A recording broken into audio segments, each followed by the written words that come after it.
Assalamualaikum. Waalaikumsalam. Silakan masuk dan silakan duduk ya. Ya, terima kasih Ibu. Oke. Halo, selamat siang. Ini dengan siapa ya? Halo Ibu, aku Ajijah Ibu. Oh, Jiza dari kelas mana ya? Aku dari kelas 11 IPA Bu. Oke, baik. Terima kasih ya Jiza sudah meluangkan waktu Ajija hari ini. Jadi, gimana nih perasaan kamu hari ini? Gini Bu, jujur aku tuh sekarang tuh lagi capek banget. Kenapa ya Bu ya? Soalnya kayak aku tuh ngerasa kayak kekurangan waktu gitu Bu, saking capeknya. Pasti melelahkan ya. Kalau banyak hal yang harus dikerjakan dalam waktu yang bersamaan. Bisa ceritakan lebih lanjut nggak apa yang sedang kamu rasakan saat ini? Oke, jadi gini Bu, kan akhir-akhir ini tuh di kelas tuh lagi banyak tugas ya Bu ya. Kayak tiap guru tuh pasti aja ngasih tugas. Nah, dan si waktu pengumpulannya tuh pasti deket-deket gitu. Jadi kayak aku tuh capek banget.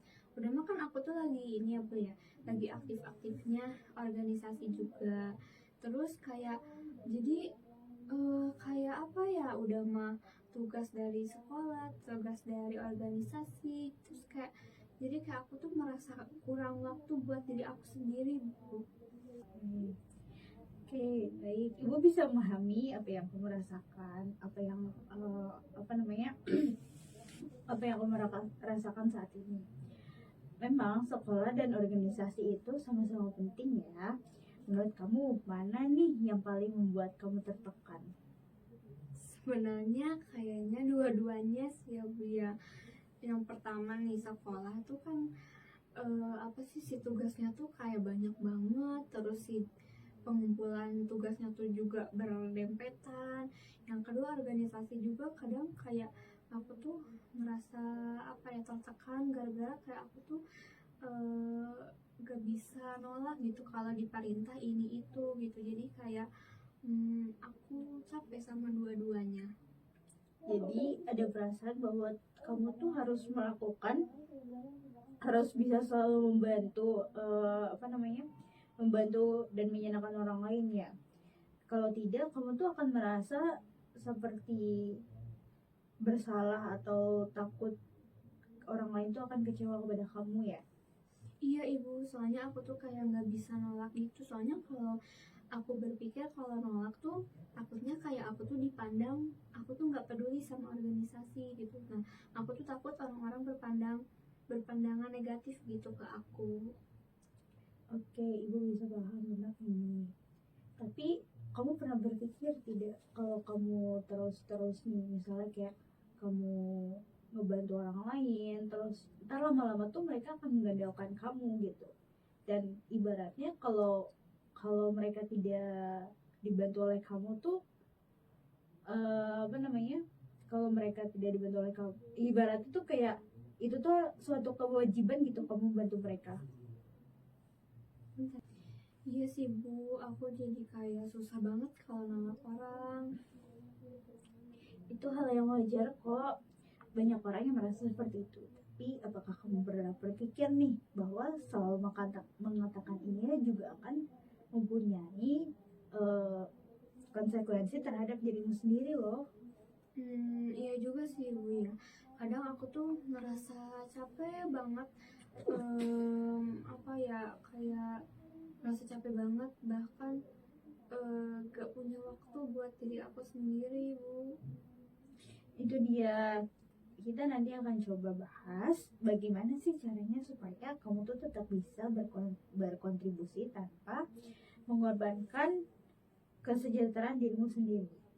Bagaimana kalau untuk hari ini kita melakukan refleksi kecil? Kapan terakhir kali kamu meluangkan waktu untuk dirimu sendiri? Kalau itu jujur sih Bu, aku juga sampai lupa ya kapan aku meluangkan waktu untuk diri aku sendiri. Kadang kayak buat self reward aja kayak gak sempet gitu Bu, karena banyak banget hal yang harus aku urus. Itu berarti ada pola yang mungkin perlu kita atur ulang ya Jija.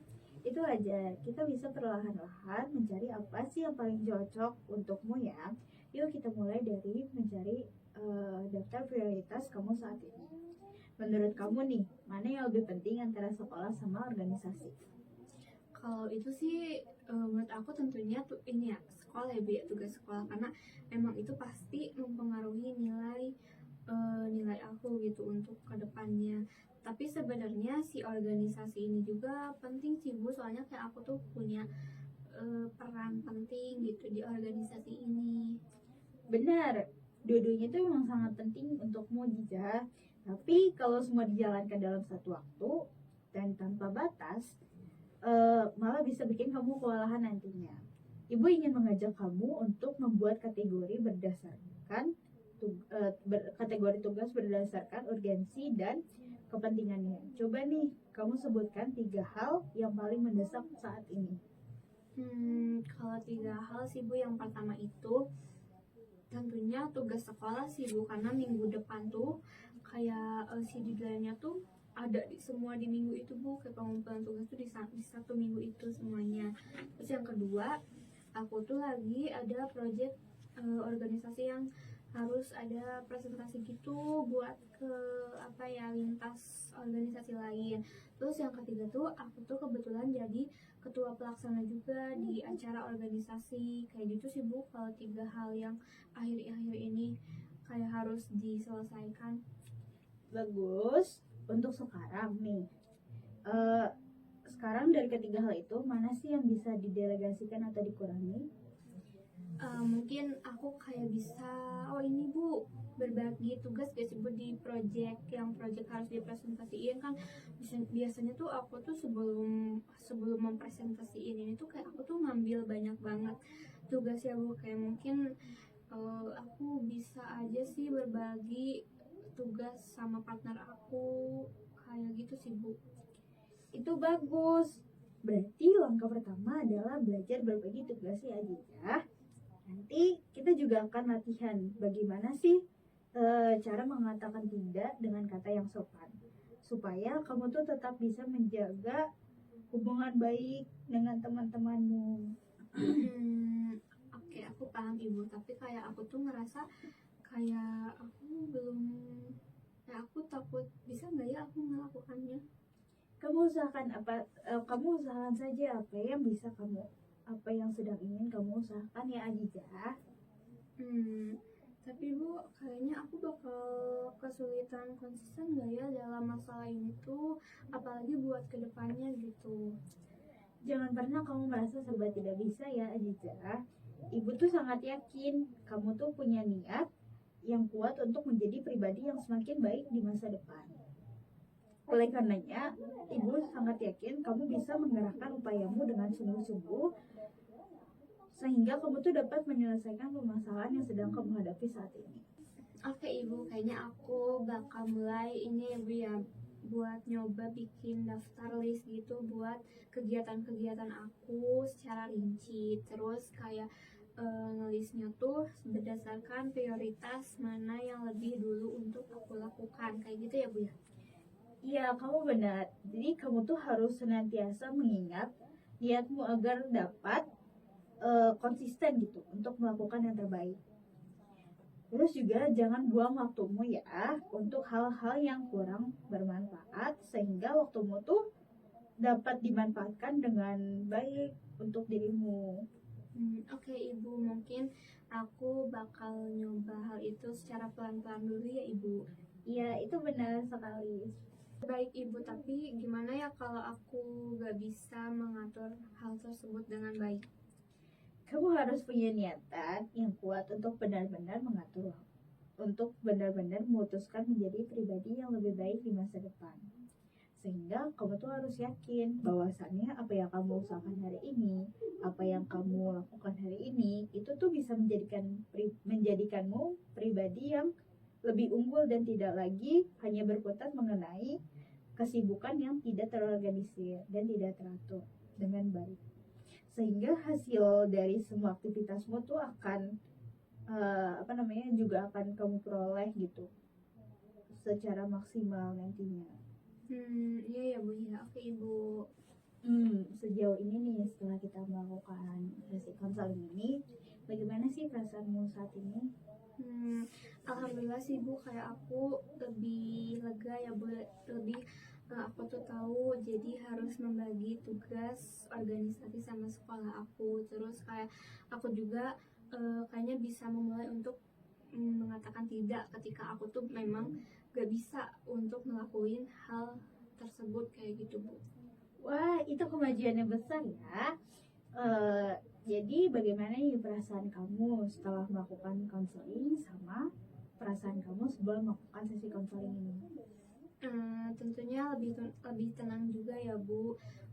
Kedepannya memang buat tugas sekolah aku jadi bisa lebih mengatur, bisa bikin list kayak gitu. Terus kayak kalau tugas di organisasi kayak aku bisa mengaturnya juga untuk berbagi tugas ya, meskipun memang mungkin ada rasa canggung tapi kayak aku bisa gitu ya. Terus kak aku juga berharap nih, kan sebelumnya tuh aku nggak punya banyak waktu ya buat diri aku sendiri, tapi setelah aku cerita sama ibu, aku tuh berharap kan aku juga udah bisa bikin jadwal kegiatan, jadwal belajar. Jadi aku berharap bisa punya waktu untuk diri aku sendiri, istirahat yang cukup juga.